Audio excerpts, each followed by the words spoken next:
సుకుమార్ అయ్య గారు అని ఈరోజు రాలేదు.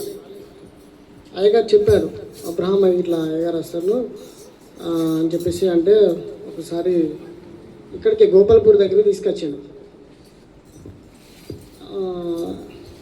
యాక్చువల్గా నేను ఎవ్వరు వాక్యం వినడానికి ఇష్టపడను. ఆ వాక్యం నాకు వాక్యమే, కానీ చెప్పే విధానం ఎట్లా ఉంటుందంటే మొమ్మాట ముఖస్థుతి చేయడం, వాళ్ళ మంచి కోరి ఆశీర్వదింపబడును కాక ఇలాంటి విషయాలు చెప్పినప్పుడు అందరూ నా గురించి చెప్తాను, మమ్మల్ని ఆశీర్వదిస్తారని చెప్పి అట్లా అనుకుంటారు. నాకు అట్లా ఇష్టం ఉండదు. దేవుని వాక్యాన్ని ఉన్నది ఉన్నట్టు చెప్పడం, ఖండించడం. నువ్వు ఉంటే భక్తి నిజంగానే చేయి, లేకపోతే సపరేట్గా వదిలిపెట్టి హిందువులలో కలువు అనేటువంటి ఉద్దేశం కొద్దీ అయ్యగారు ఆ రోజు నేను వచ్చిన రోజు అలా వాక్యం చెప్పినప్పుడు నాకు బాగా నచ్చింది. ఖచ్చితంగా అయ్యో ఇలా చెప్పేటువంటి వ్యక్తులు అంటే నాకు చాలా ఇష్టం. అప్పటి నుంచి కంటిన్యూగా రావడం జరిగింది. మధ్యలో ఒక నెల 2 నెలలు మా దగ్గర పెట్టలేదు. కాకపోతే ఏంటంటే ఈ సంఘంతో ఈ అయ్యగారితో సహవాసం కలిగి ఉన్నప్పుడు మా సంఘస్థులు కొంతమంది చాలామంది బలపడ్డారు.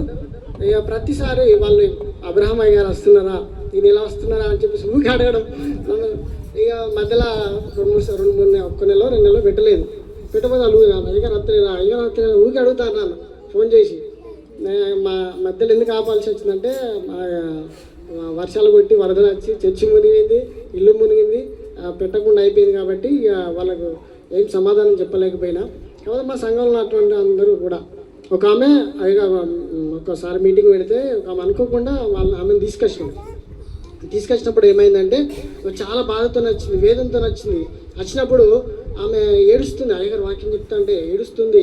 అయ్యగారు బాగా అభిషేకంతో పరిశుద్ధాత్మ శక్తితో నింపబడి ఆమె గురించి మాట్లాడుతున్నప్పుడు ఆమె అనుకుంటుంది అంటే నన్ను కాదు కావచ్చు అని చెప్పి ఆమె అనుకుని లాస్ట్ తర్వాత అంతా అయిపోయిన తర్వాత అయ్యా మొత్తం నా గురించి చెప్పారు, ఇది మొత్తం నాకేమనే పరిస్థితి అని చెప్పుకుంటూ అయ్యగారితో చెప్పుకుంటూ ఏడ్చి అయ్యగారు ప్రార్థన చేసిన తర్వాత తనకు రిలీఫ్ వచ్చి చాలా ఇక అప్పటి నుంచి అయ్యగారు వస్తున్నారా అడగడం. ఇక తర్వాత ఇంకొక వ్యక్తి కూడా ఇంకొక అమ్మ కూడా ఆమె ఎక్కువ శోధంతో నింపబడ్డది. అప్పుడు అయ్యగారు ప్రార్థన చేసినప్పుడు ఆమె విడుదల వచ్చింది. ఆ అమ్మ కూడా అయ్యగారి గురించి ఎక్కువ అడుగుతుంది.